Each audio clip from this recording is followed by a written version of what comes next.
From the documentary Manufacturing Consent, a very protracted look at Professor Chomsky's speeches around the world, his statements, and his social criticism, comes forward now a part of an interview that Bill Moyers conducted with none other than Tom Wolfe, the author, who responds to the question that follows Professor Chomsky everywhere he goes.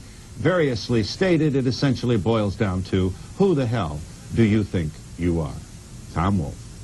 This is the old cabal theory that somewhere there's a room with a baize-covered desk, and there are a bunch of capitalists sitting around, and they're pulling strings. These rooms don't exist. I mean, I hate to tell Noam Chomsky this. You don't share that. I think it is the most absolute rubbish I've ever heard. This is the current fashion in universities. You know, it's patent nonsense, and I think it's nothing but a fashion. It's a way that intellectuals have of feeling like a clergy. I mean, there has to be something wrong.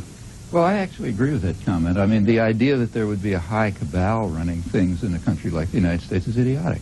That would say it is like the Soviet Union. It's totally different, which is precisely why I say the exact opposite.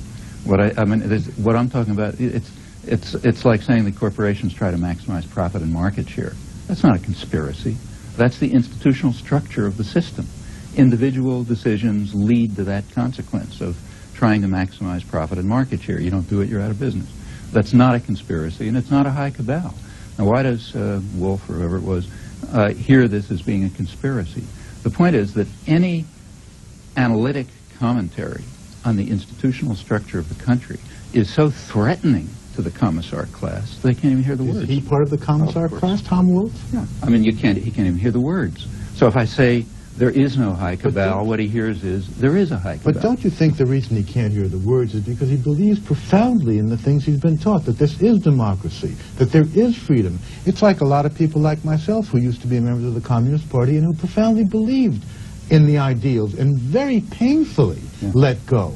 Don't you think that there are a lot of honest people, Tom Wolfe being one of them, who profoundly believes in this, and he's not a member of the commissar class, he just has his ideals. Yeah, but you see, what you're... And you're threatening, you threaten those ideals. But see, what you're describing in the Soviet Union is what I would call the commissar class. That is, the people who profoundly believed. I'm sure, you know, I don't know people... Average people. Average people, right. But also all the way up to the editors of Pravda.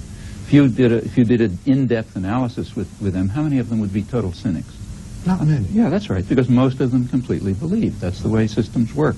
In fact, if you have, the way belief systems form, really, if you think about it, is, you know, we even know this from our personal lives. You sort of decide to do something for whatever reason, and then you create a system of beliefs that justifies it and says, yeah, I was right. Well, the end effect of this is that people who function within a system of power and authority, whether it's an editor of Pravda or an op-ed writer for the Times or a concentration camp guard or, you know, pick across the board, they're usually quite sincere about it. And they have worked up a system of beliefs which says, yes, this is just and right, and I'm completely free and independent. If they couldn't have that system of beliefs, they couldn't continue. Now, the point is, but I think when you point out that, I agree with you when you say it's a tight, closed system of beliefs. It's a kind of fundamentalism, which means you simply cannot hear critical analysis. And it's interesting to see what in the United States can't be heard. Ordinary institutional analysis, which says this is the way institutions function in a guided free market system given the distribution of power without any control, no control, you know, nobody's given orders and so on. This is the way it functions because of the way power is distributed.